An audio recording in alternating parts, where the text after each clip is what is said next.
Okay. Welcome to the Tom Hill Live Show on Brass City Community TV. I'm John Frasco, standing in for Tom Hill. Tonight's guest is the Prospect Mayor, Bob Chatfield. Good evening. Good evening, Bob. Welcome to the show. Well, nice to be here. It's nice. You're somewhat of a legend in Prospect, aren't you? Yes, I grew up in Prospect. My father grew up in Prospect. My grandfather and my great-grandparents grew up in Prospect on the same farm. And I had 9 aunts and uncles on my dad's side and 13 cousins. And we all lived within a quarter of a mile of each other because my grandfather gave all his kids an acre of land to build on. So everybody built right around so it was like Family community. yeah, community. And so the cousins were all close-knit. And I was born in Waterbury House, so the rest of my father and all his brothers and sisters were born in the birthing room in the farmhouse. Okay. And he had a milk business, and he delivered over in Cheshire, West Main Street and Maple Avenue. And the horse would clippity-clop along, and he'd walk to the house and put the bottles in the carriage, or not the carriage, but the milk wagon, and bring them back and so on. And then when the Depression hit, he started cutting wood and bringing all the wood down to Waterbury, Chase's, Scoville's, and American Brass. And then that didn't work out, so then he went back to raising dairy farm. And we at one time we lived in the house, and there'd be 2 or 3 families in that. It was 4 rooms upstairs and 6 rooms downstairs. So we were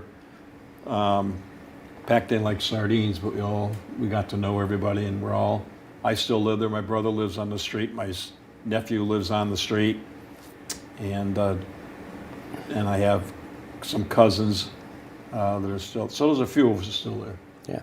You actually went to local schools too, didn't you? Yeah, I went to Prospect Community School, which is the only school in Prospect at the time. Now there's a middle school and Prospect Elementary. I graduated community school in 1957.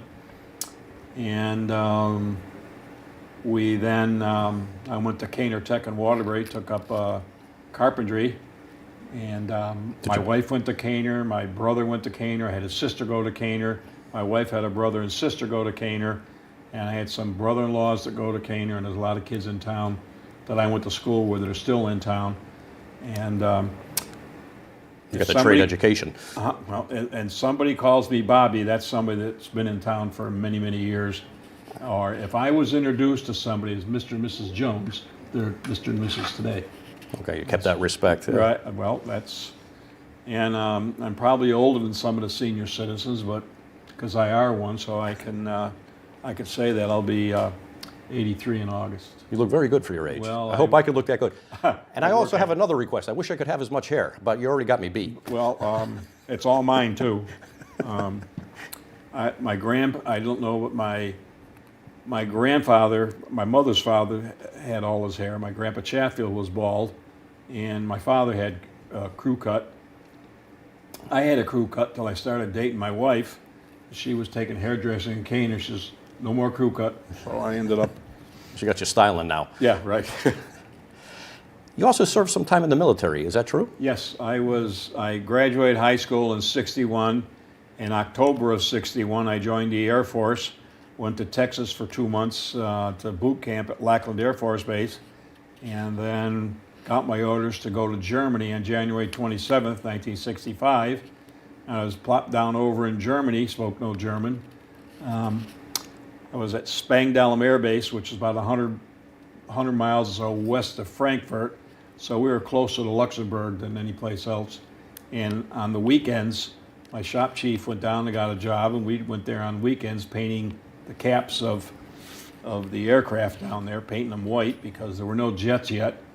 When I flew to Germany in '61, it took me 21 hours sitting in an Air Force prop cargo plane backwards all the way to Germany. And we landed in the Azores, so now I can say I was in Portugal just to gas up, 2 o'clock in the morning, gas up and went to the Chow Hall. And then I left Germany and went to Dover, Delaware for 9 months, which was then only a 3.5 hour drive. I can imagine what it is now with all the traffic, even though they've Used to, when you went over the George Washington Bridge, there used to be houses on both sides. Now you look ahead and it's all interchanges down there. What did you do in the military? What was your MOS? I was an aircraft painter. Okay. Didn't know much about that. However, now when I got there, I was there about 2 days, and they said we were getting new airplanes. They're called F-105 Thunder Chiefs. They were built down in Long Island, and then they flew them to Germany, and to show the pilots how to start the plane. Now, I didn't have college, so there's two switches. You had to put a red and a yellow switch, so we did all 100 and some odd planes that came in, and then we put all the insignias on them, and painted cars on the weekends to make money. Went to Luxembourg to paint the airplanes, and then I worked at Sikorsky Aircraft. They were looking for aircraft painters, so we were painting aircraft at the shop. Coast Guard, flying cranes for the Army, presidential, and a lot of civilian helicopters that were made. Los Angeles Airways was a big one, and they had seats inside, obviously, for going from airport to airport or wherever they went to. But Malaysia, we had a lot of helicopters for Malaysia. Now I don't even know if it existed anymore. Maybe they're an enemy of ours now. I don't know. So it was. I learned a lot growing up in Germany. If you didn't get World War II history, you learned it right there. And my roommate in Germany, Bob Sunset, he was reading a letter from home, and he was sitting in the bed crying. He said, "Bob, what's the matter?" "Oh, my mother wrote me a letter. She wants me to go look for my dad." And all the family knew that his dad was buried in a military cemetery someplace in Europe.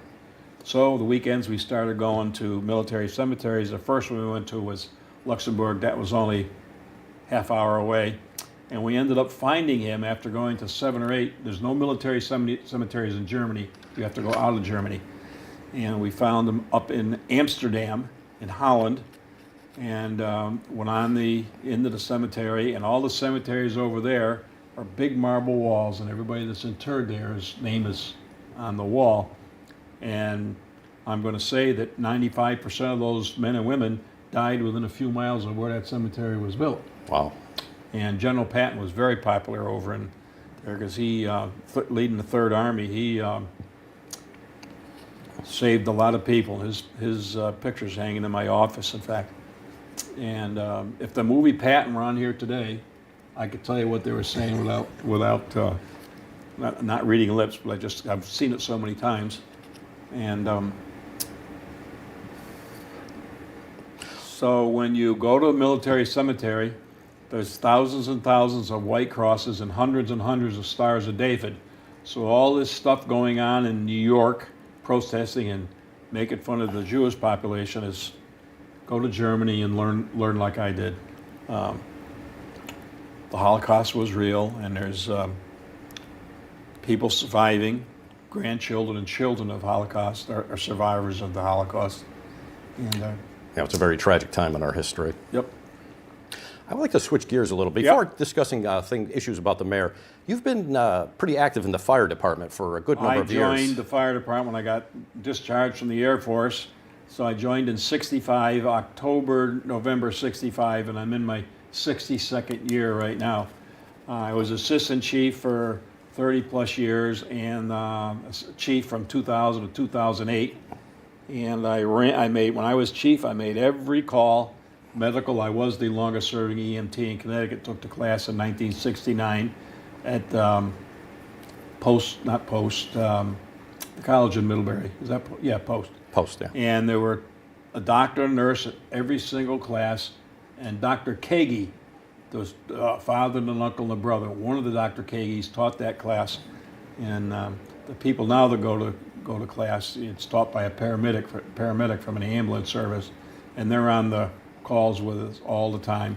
I miss it, but there were younger kids there, so let them Have their time. let them wake up in the middle of the night. On the same light, though, in 2012, you did get an award? Yes, I was inducted into the Firefighters Hall of Fame. My picture's up at the State Fire Academy on the wall, and there's a oak tree, and everybody's name of the class of 2012 is on an oak tree, and it's right in the entryway as you walk in and go into the classrooms and meeting rooms and the cafeteria and other things at the fire academy. I taught one firefighter, one class up there, and I believe my nephew took it, and he's now a battalion chief, Mike Chatfield down, and I have two nephews that work in Naugatuck. Mike Chatfield's in the fire department, and my other nephew is in the police department. That's Tony McGarvey Jr., and he got police officer of the year, and he gave his little talk down to the Crystal Room and said, I went over to see my cousin one day, and they sleep there all night. So, and he got a big laugh. So, Okay, let's switch gears and talk a little bit about being mayor. You have won the mayor's election 25 consecutive times. that's correct. You're the longest running mayor in Connecticut Right, and number 6 in the country. and number 6 in the country. Right. What is the number 1? How many times did they win? There's 3, 1, 2, and 3 have all been in about the same time. And when I started it, the oldest one was a mayor down in Florida, and he was in like 16 or 18 years, and I was talking with him a couple days before an election. Then I called back and found out that he was beat that year. It's one thing to campaign and make fun or give jabs to the person in office. When you get there, it's an entirely different thing. Some people, I believe, when they ran, they campaigned, but didn't really know what the day-to-day activities were. And yesterday was the annual meeting of COST over at the AquaTurf, and COST is Council of Small Towns, and there's probably 125 towns that belong to that out of 169 communities in the state. And the governor was there, and he spoke for about 20 minutes, not a note, nothing, just kept out, and the lieutenant governor was there before him. And the governor gets up and says, "Well, you still awake?" Because there's probably 150 people there. And when you're sitting listening to speakers all day, you nod off a little bit. yeah. No, you don't nod off. Don't say that. It'll be like poor President Trump. I closed my eyes at the last cabinet meeting. He says it was 3.5 very hours boring. long. Yeah, it was very boring. But he can say that, and he gets a. Let me ask you this. laugh. You've been very successful at campaigning and winning. As a matter of fact, I think a lot of people are afraid to run against you because they figure you're going to win anyway. What do you attribute to your success in your campaigns? Growing up in town, listening to people, and always being there for people. Like I used to plow snow. Then I lost my eye. I fell in town hall. I'm blind in this eye, and I had to give up my CDL, but I can still drive fire trucks because I have a special license for fire trucks. So I can't drive the big trucks. I can plow the little trucks, but I don't. You lose a little peripheral vision, and I don't want to take down mailboxes, which is very unpopular with people in town. But I'm on every road at least once a week, and I'm even more so now because checking on blind corners. We've got 3 loaders out, opening corners up, widening out roads. People think this is a lot of snow. Well, it's not. If they think back to 2013, we had 31 inches. No power outages in Prospect this time. These poor people down south, they're going to find people in the houses that have been dead for, I'm very sorry to say, because if they're elderly and they're snuggled up and they're just trying, because they're afraid to go out, they're going to fall asleep and something terrible is going to happen. But Let's hope not. I'd like to ask you about a story that was told to me. My neighbor lived in Prospect his whole life. I mean, I moved here when I was in 1998. Okay. And he said one day he got a message. Code red. Well, it wasn't a code red, but they called him and said that the buses weren't running that day. And you just got elected mayor. Yeah, because I ran the buses for 14 And years. he said, before. Yeah. I was standing at the bus stop, and I went to enter into the bus, and the mayor was driving the bus. Yeah, well, I might have been the first day, but I remember my first day I was elected. I pulled in like 3 o'clock in the afternoon. The kids were all outside Algonquin School. I got out of my car, and they charged me, just like Elvis or something. I felt like a rock star at the time. And all the teachers are blowing their whistles, and they just threw their hands up. And when everybody said hello, I said, "Okay, kids, let's go back in line." And kids remember, they'll tell me, well, they pulled the bus back to the bus yard, and you go down the bus and yelled at everybody. Well, you came and saved the day. Well, that was a a lot of liability driving a bus. Here you are, gear shift. Now they have radios. They didn't have radios when I started out, but the first time we had radios, they put the radios on, they clicked them on. A voice comes over the air.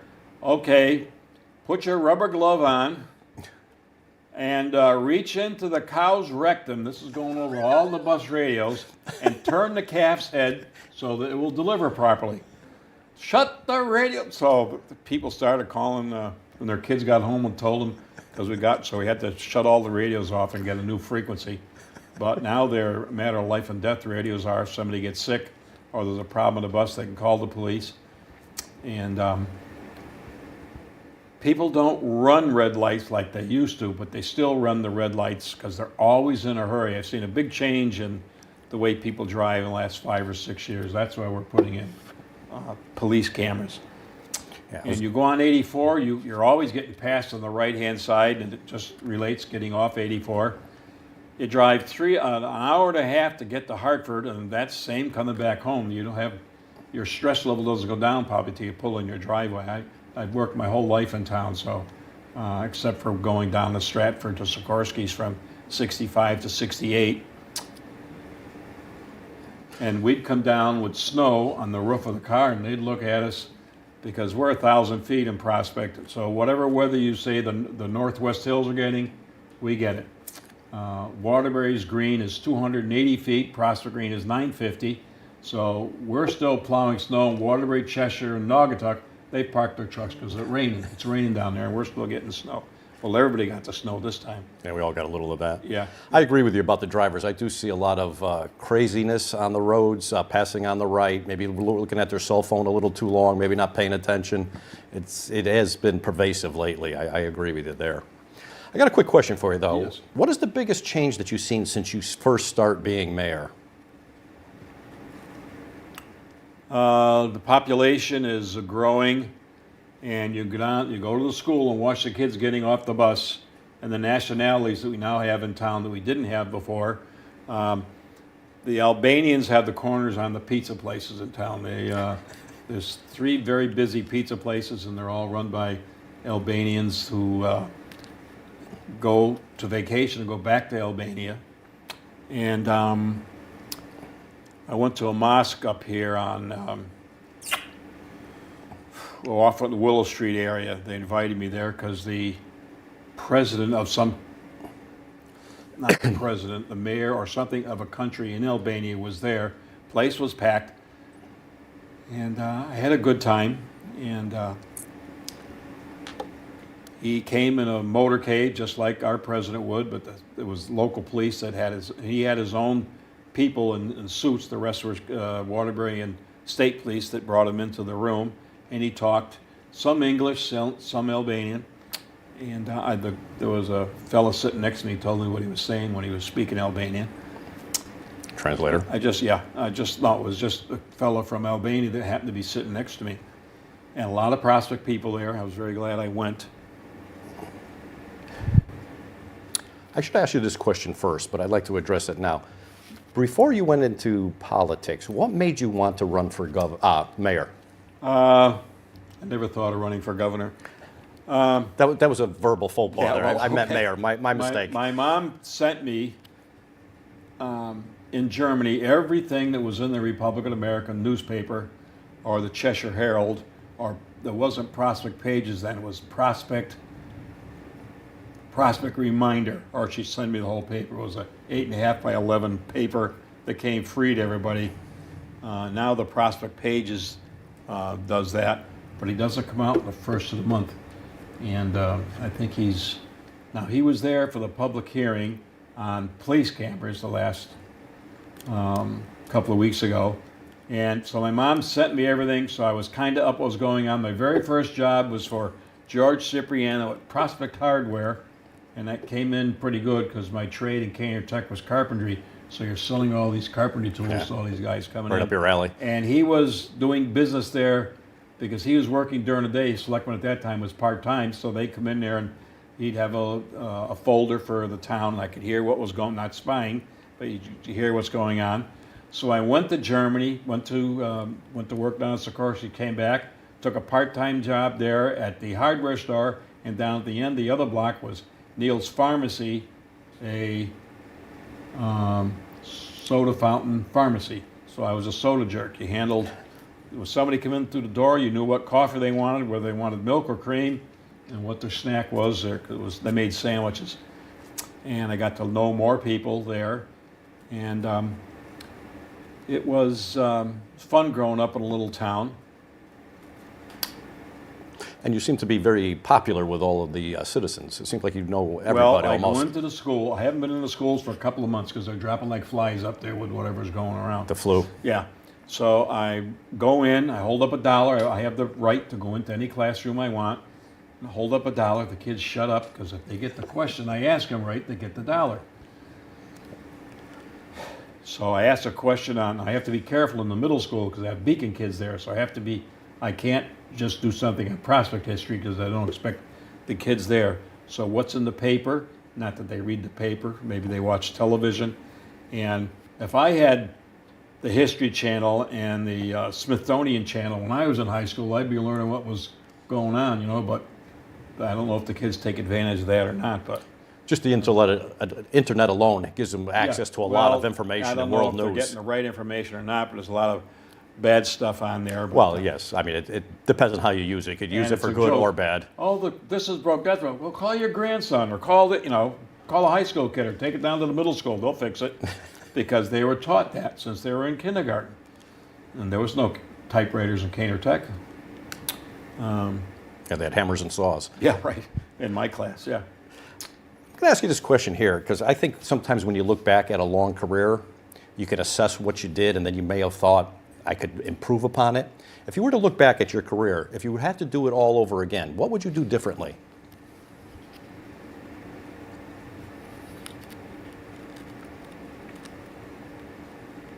Well, you have to talk to everybody and listen. That's key. I had in my bumper stickers one year, prospect comes first, or something like that. And my mother-in-law ripped me on one side and down the other. She lived in Naugatuck. So maybe would have started earlier on getting city water to town because we had some in April of '83, we had a factory burned down. There was so much smoke from that fire, it turned the streetlights on over in Cheshire, blocked the sun, and the streetlights went on over in Cheshire. And Channel 9 News helicopter in New York City got permission because they saw the column of smoke in New York and came up and landed across the field and took the director of health up to go look at the reservoir to make sure there wasn't, because the water was going into a brook from the factory down a brook, and it was full of pieces of insulation, which styrofoam was being made. And for the folks out there, next time you take a drink out of a styrofoam cup, you'll look in and there's little shapes, and that was styrofoam in its unexpanded estates about the size of a grain of sugar. When it's put to heat and put in their molds down there, you can see the little what they look like now. And there's trailloads of foam going out of there every day. And that was the 13th most costly fire in America in 1983 in our little town. Wow. No injuries, thankfully, and we had to shuttle water in. And since then, we've made a fire pond out of a little pond that was there, made it bigger, and put a dry hydrant. The planning and zoning is, if there's no water in new subdivisions, they make them put a tank in the ground and fill it with water and put on so we can draft out of it and to fight the fires. We can pretty well handle, if a house fire hasn't broken out the window or gone through the roof, when we get there, we come with almost 10,000 gallons of water. We can do a lot before we have to call mutual aid. Sometimes manpower is a problem. We've been doing pretty good. We have a very good cadet program in the fire department. We have 45 kids, and they come up to the firehouse on Wednesday nights. We go up on Thursday nights and practice. And when they graduate, they have to get out of cadets by 18. They can join when they're 14, and they can do certain things till they're 16. From 16 to 18, they can do other things. And we have a former Marine that runs that organization.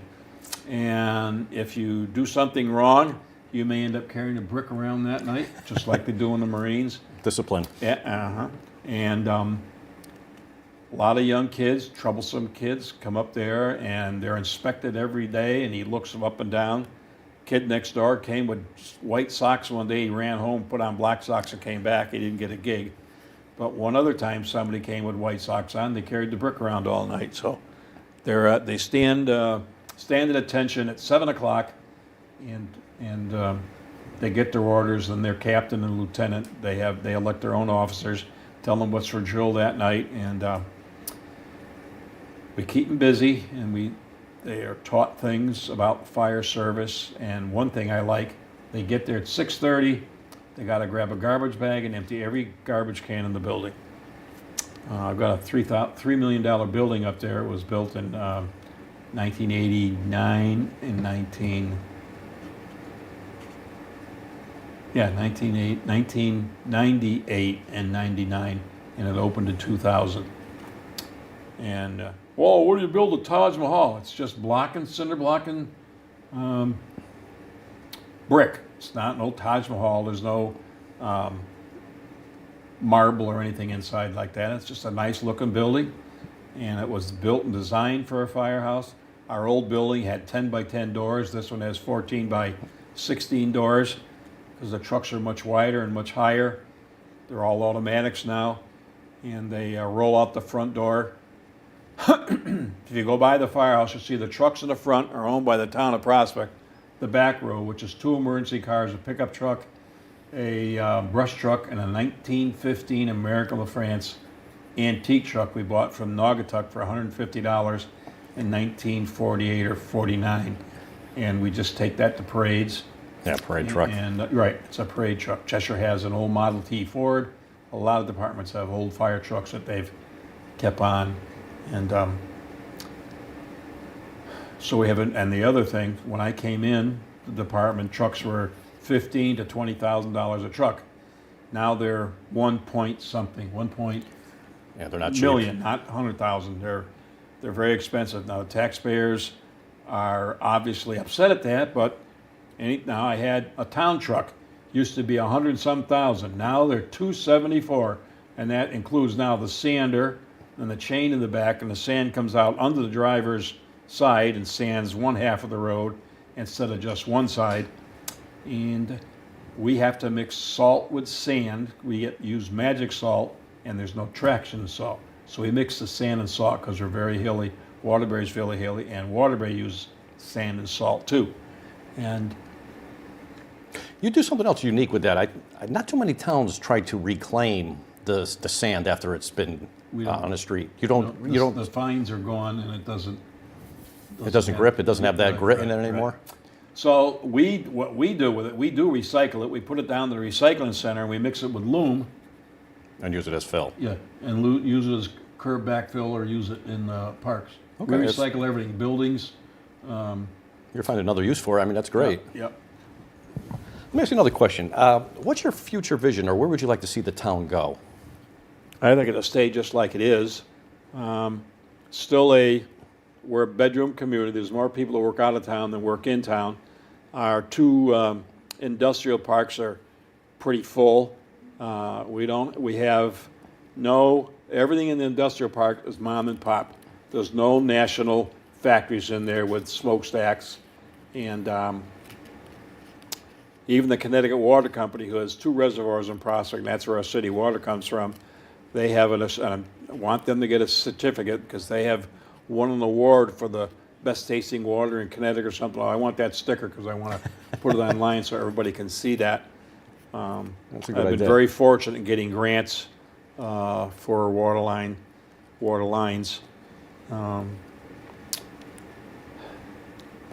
Okay, another question here.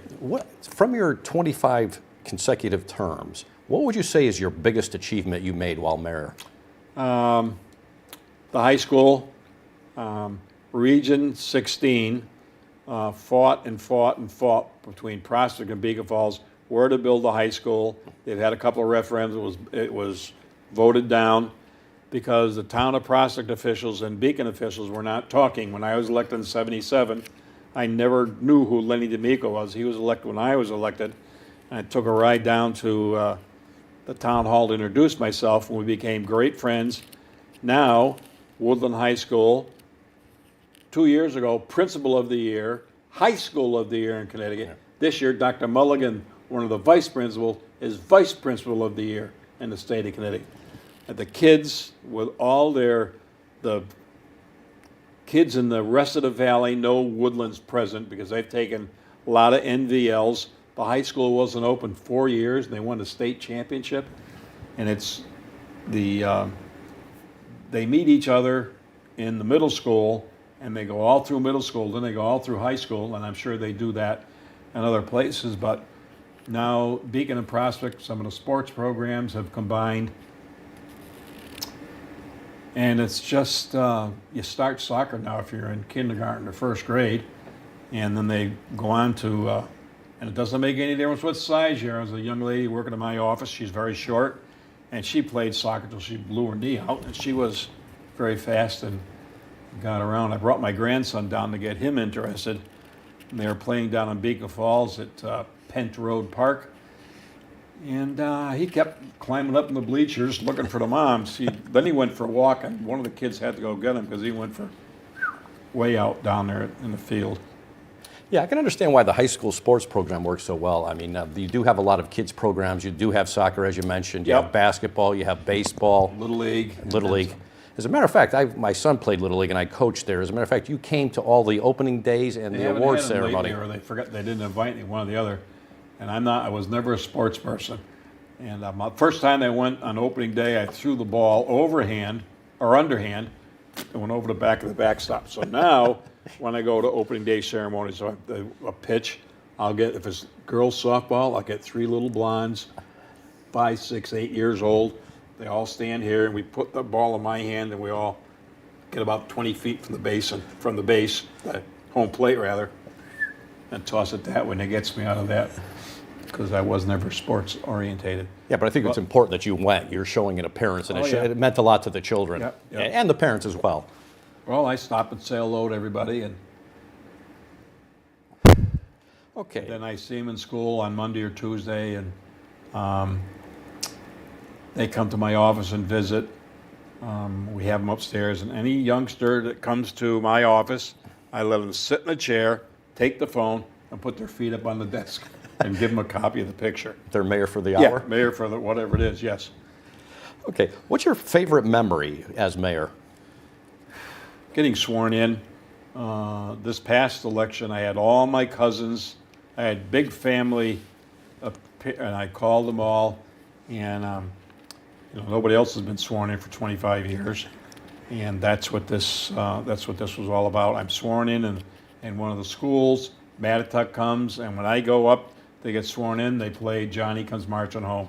John is my middle name. John is my father's first name and my grandfather's first name. And I think John is a great name, incidentally. Well, it's easy to remember. It's only four letters, rather. Yeah, I'm not insinuating it's a 4-letter word, but it does have 4 letters. So the first time I took the oath of office, the town clerk forgot the oath. So I had to go down to the firehouse. We had rented the room at the old firehouse, the Republican Town Committee did. And the moderator of the election had to go down and swear me in. And now I do it very formal. This year the kids sang the Star Spangled Banner. And it was just nice having everybody there. And to close out the ceremony, I had one of the top 5 students in Woodland came up. I couldn't have the class president because the president of Woodland and the vice president are Beacon kids. So this young man lived in Prospect, was one of the top 5 seniors, and he gave a closing out and talked about his time at Woodland, about me coming down. And when they graduate, I get up on the stage. I'll look to the right where the kids are on this side. They're all on this side. Then I look at the microphone as loud as I can. I'll yell out, "Congratulations!" And I go down the stairs, and they're still clapping and screaming and whistling. And they have to calm them down so the next person can give talk. But they don't want to hear about a poet that died in 1412. and they never heard of before. And I only had one person write a letter to the editor, but she was a detractor anyway. So, oh, I see why that's there. There's a spot on the table. Let me ask you this. Oh, When I gave a secret away. when I first came to Prospect, they used to sell shirts, and I don't know if they were selling them out of the town hall or not, but it said the best little town in Connecticut. Best small town in Best Connecticut. small town in I Connecticut. coined that. Connecticut Magazine, they listed a town's 5,000. They had us at the very bottom of the list. We don't have a five-star restaurant. The library was closed because we were building a new one, and the high school wasn't open. Well, mayors and selectmen of towns around me wrote letters to the editor zinging Connecticut Magazine, and the editor of the Connecticut Magazine at the time was a Mr. Monaghan, and his father used to be congressman for Waterbury. And it's on all the police cars, all the public works trucks, and it's used quite often by people. There's a brunch house up in town where everybody goes for breakfast. It's a very popular place, and she has the best small brunch house and something like that. She worked it right into the sign that she had on the front of the window. She painted her windows that color. Yeah, she's copying your lead. Yeah, right. Let me ask you this. There's a lot of events happening in Prospect. Well, I started all of them, and we're very proud of that. The first one was the car show, and I ran it by myself. The first year I got 50 cars on the green, I was elated. Second year I got 100 cars, and I was elated. Well, that winter, a group of people came and wanted to know, could they start a Prospect Car Owners Association and help me put on the car show? Sure, why not? So in April, we made flyers up for our car show in August. They started going to all the little car shows in front of music stores and in front of drugstores all around the state, not as big as mine.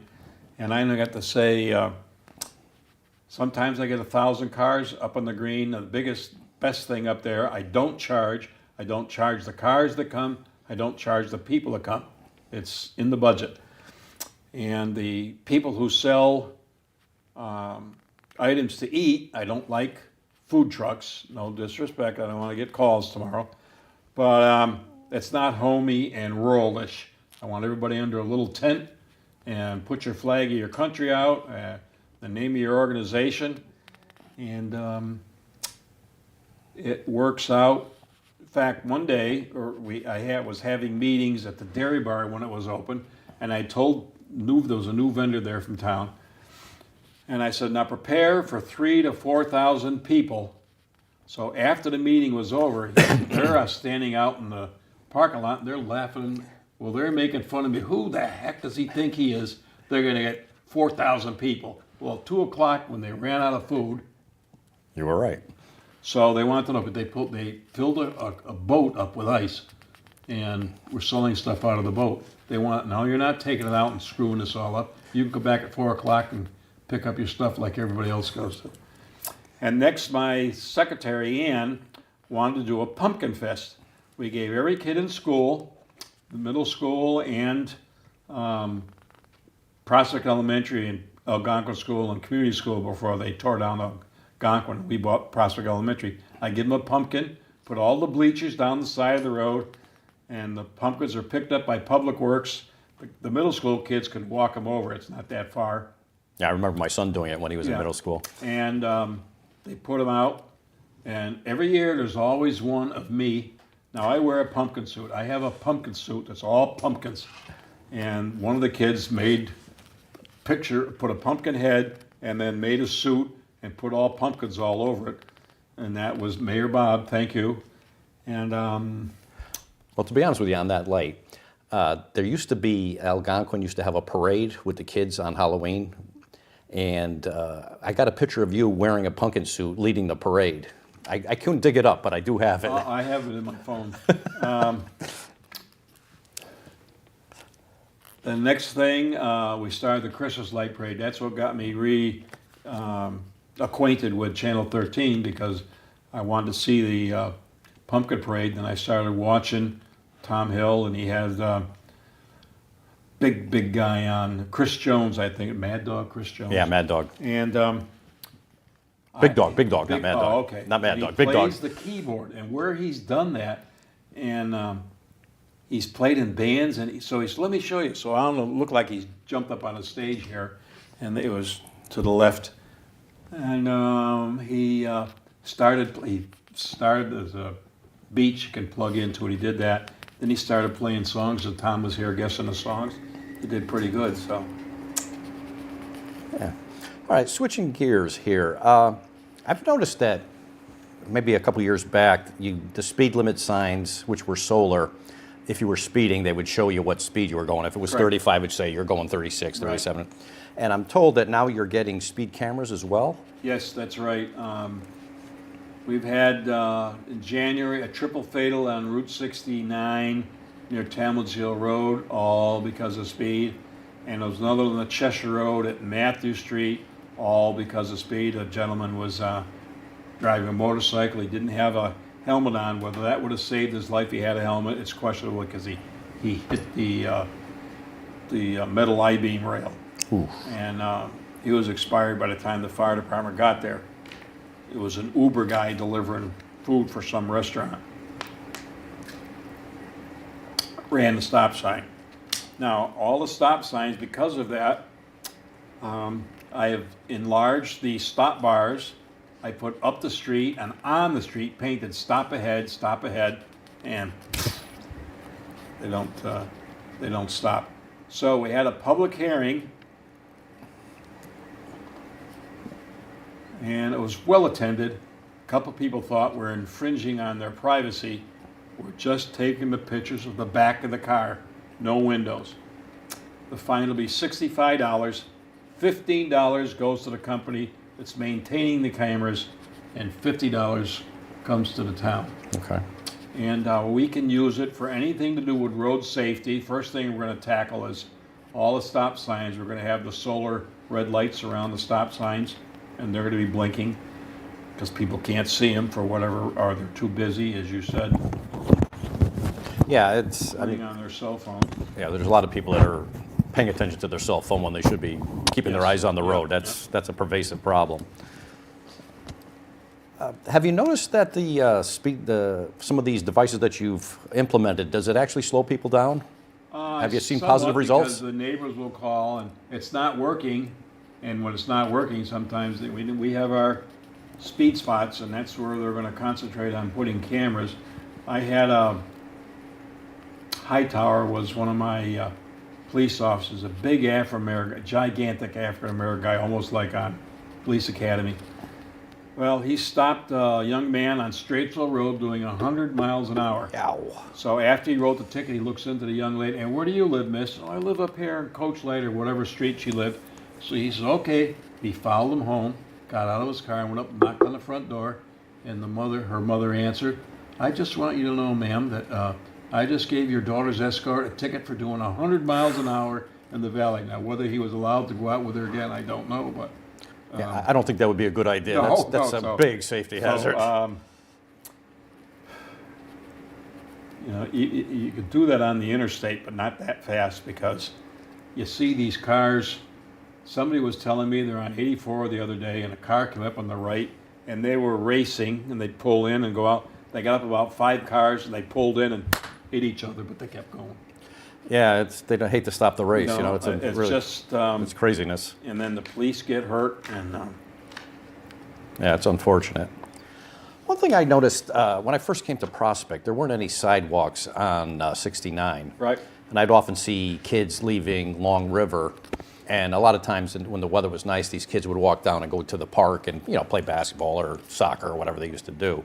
A lot of people were against the sidewalks, but I think when you put those sidewalks in, that's a safety factor. Because the ones that were built in front of Town Hall in 1961 were falling apart. So when I replaced them, the town council formed the sidewalk task force, and there's 6 or 7 people. And that's where I got a grant to do the one from the center of town down to Oliver's Supermarket. It's always going to be Oliver's, ladies and gentlemen. I know it's LeBon's. LeBon's, yeah. Yeah. And I've got another one go down Schoolhouse Road, and that means you can walk right around the block. And what has been disturbing to the taxpayers, they think that I have to pay all that. No, I'm paying $100,000 or $200,000. The big one that got them fired up They wanted to take one down to the new grammar school, but there's probably 300 foot of 10-foot or 15-foot high ledge, and it was going to cost $800,000 to remove the ledge, and that was not in the cost of sidewalks. Now, it's very lonely, quiet, not quiet because the speeders are down there like crazy, and I don't think anybody want to let their, even though there was a sidewalk there, they wouldn't want to have their kids walk down. I'm sure we could put an I-beam rail or something behind it, but I decided I wouldn't want my daughter letting my granddaughter walk home from down there. Now, middle school's a little different, they're a little older. I was crossing guard for half of a season. Now the school pays for a crossing guard. Even though the lights there go, when you hit the walk button, the red lights stop cars all four ways. But they're not used to it, they're still gonna go zipping through. And it's the cars coming up from Naugatuck are the worst offenders, because they're turning left to go down the Waterbury Road. Yeah, it's unfortunate. It's people that like them, and you can look out almost any time and you'll see somebody walking, fast, slow. So they're being used, and we're not getting any more. I'm not seeking any more grants, so we get the ones in that we have the grants for, and that'll be the end of it. Is it very tough to get the grants? I don't think a lot of Yes. people know how hard it is to get a grant. It's very hard to get grants these days because the cost. Now, when I first started doing water lines, cost of a water line was $125 a foot. Today, they're $400 and above per foot cost.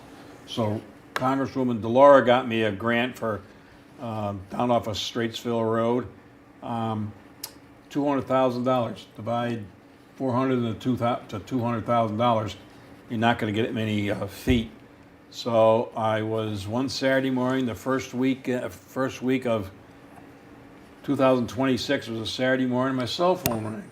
Bobby, says the governor. I said, Governor, how are you? Are you having water problems out there? So I started talking about my two towns, or my two streets, and I didn't know that another water main broke in Waterbury.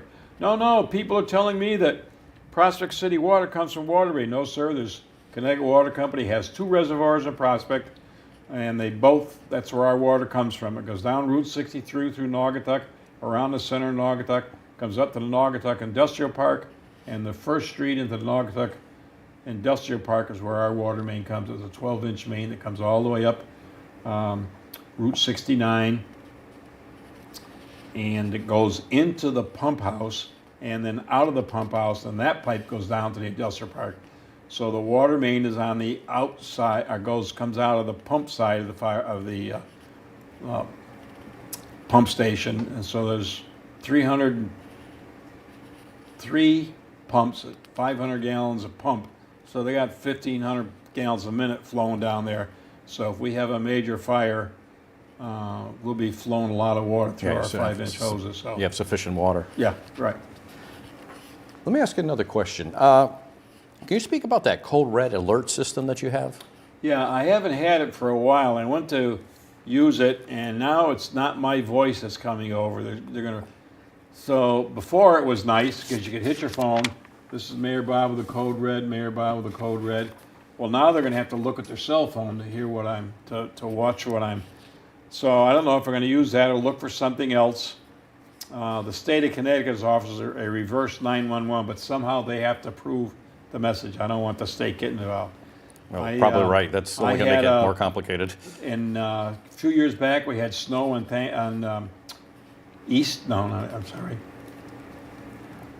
Halloween, and I put over 12 code reds in 3 days. And on the webpage of the Code Red Company down in Florida, they had King of the Code Red, Mayor Chaffin from Prospect, Connecticut, because I was using it so often. And I always put a little chuckle or something in the end to get people. Well, can't be that bad because he told a little joke or Little levity. yeah, there you go. And Well, I know on that code red, a couple of times it was a bear sighting, at least twice. yes, and so I went down to see somebody, and the lady gave out a scream because the bear was in her backyard, and I didn't want people out. They won't attack you. All DEP says, where is it? And give me the time and the address. they won't come down unless there's been a suspicion of a possible attack. My wife feeds the deer out and back. The bears don't come, but they're in the neighborhood because my brother has them on his porch. He's got pictures of them looking in his windows, like that advertisement on television. Oh, can I route through your trash? And after he gives the lady something about hand cream or something. Yeah. A lot of times I know the bears do go after like the bird feeders or Yeah, the garbage. oh, yeah. That's where they get their source Yeah. of food. You do a lot with the senior citizens, because I know the Senior Citizen Center is very active. Thank you. We have probably the most popular senior citizen center in the state. 31 towns come to our senior center. 31, And, wow. there's 3 pool tables downstairs and a Wii room, 3 televisions in the Wii room, and they can play bowling or whatever they play, and they go to other senior citizen centers, and they'll come back. Or we have a group called the Songbirds, and they go around to convalescent homes and sing old songs and Christmas carols and the like, holiday songs for the folks in convalescent homes. And they just need something sometimes. They're just sitting there all day staring at a wall. And then because our senior center is so busy, we have the community center up the street, and we have to give them 3 classrooms a day for either knitting, crocheting, cards. They play setback, they play poker, they play this or that. And I'm not going to say there isn't a nickel or dime on the table. And they'll count. So I went down to town hall in the summertime when we have summer camp. They can't use those rooms because the kids are taking it over. So we give 1 room to town hall, and he gets 2 others someplace else for cards. So I went downstairs one day, and they're all knitting. I said, "Oh, this is what Stitch and Bitch looks like." And Lydia, "Oh my God, I don't believe you said that." "Ma'am, what are you doing?" "Well, we're stitching." "And now what are you doing?" "Oh yeah, okay." So, because there was another group that was hooking, and they are called the Happy Hookers. They were down. They Good went down titles. to they went down to the bank to try and open up a checking account, and they wouldn't let them open it up. So, so you've got to. It's like taking care of a bunch of your grandparents. And I bring speakers in. The Secretary of State came in. The Attorney General, who was at the Council of Small Towns on Wednesday, and and talking about scams because they're so frail on that. I won't do anything. If I'm getting an easement to go through the yard with a pipe or something, I always make sure there's a son or a daughter, especially for the widows, son or a daughter or brother or sister of the lady, to make sure that I'm not pulling anything over on them. And they're pretty sharp, a lot of them too. Yeah, you're right. A lot of times they are victims of scams. A lot of times, what I think a lot of times is loneliness. A lot of them sit home, they're lonely, then somebody calls them up, and now they got some attention. So they don't. Maybe they realize that maybe this isn't legit, but they're going to go with it because it's some attention that they desire. Well, I got my convalescent home picked out. There's one over in Cheshire called Marbridge. It was just all remodeled. My cousin used to put her dad in there for 3 or 4 days when she went to Cape Cod with my other cousin, and they had a lot of short-termers. She said, "Would you stop over and say hello?" I said, "Hi, Uncle Bud, how are you? You coming to pick me up?" No, Susie will be here on Saturday." And then shortly before he died, there was a hurricane coming. He was down in Naugatuck at a convalescent home. I went in the same, just to say hello, and he says, "Can you take me home?" No, we're getting ready to have our hurricane, and I need you to stay here and help the maintenance people with the generators. The nurse gives me a high sign. And about 2 weeks after that, he passed away. But he was a Marine in World War II, and he was in his 80s when he passed. He'd mow the lawn every week. He was built like a teenager if he was walking around with his T-shirt off. And loneliness because his wife had passed away, and Yeah, that's a big part of it. When you lose your mate, you live with somebody for 50, 60, 70 years. I was doing a wedding down in Anthony's Ocean View. And the couple that I was marrying, grandparents were there, and that day they were celebrating their 75th anniversary. Wow. So there's another wedding right next to me. They're waiting for my wedding to be over. So I kind of walked over and says, ladies and gentlemen, I'd like to call your attention. I'm starting my ceremony, and the bride's grandparents are there, and they're celebrating their 75th anniversary. So they got up applause when my people got up applause. That's quite an achievement. Oh, yes, yes. Getting back to that, when we were over at my English teacher, who went on to be the director of Gator Tech, lived to be 102 and a half. Wow. And he was playing cards, Mr. Rossi. He was playing cards over there at Senior Center. And the lady, I'll have this. No. He was telling her that you added up something wrong. So there's, and he lived down on Scott Road at the, down almost to Lomans on the left-hand side there. We have two, in Prospect, we have Toll Brothers, Yeah. and that's an active retirement community. People still work there, and they come to the senior center, they'll come to the library, they'll come up to Hotchkiss Field and walk. Just need something to do. I have sidewalks all through there, and some just go there and walk on the sidewalks. They have a little meeting room down there. It's not big enough to put all their, when they have their meeting, they have to come up to the firehouse with them, because the firehouse is bigger than their, small room.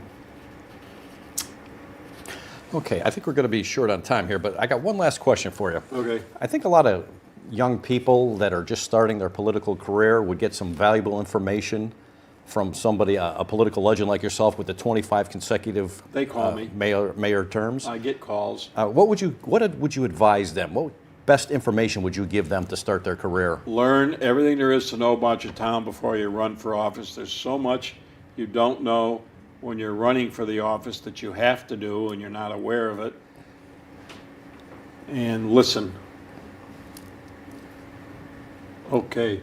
Listen. 1 minute. Yeah, you got 1 minute. Okay. Is there anything else you'd like to tell the citizens Well, of Prospect we are now? getting speed cameras, and there's going to be 2 on Route 69, one by the First Funeral Home, Prospect Memorial, when you come out of Waterbury, and then there'll be another speed cam up around Oliver's Supermarket up there, and then there's going to be 2 more on Route 69 down near Tamlet Hill Road. That's where we had the triple fatal in January, and that was definitely caused by speed too.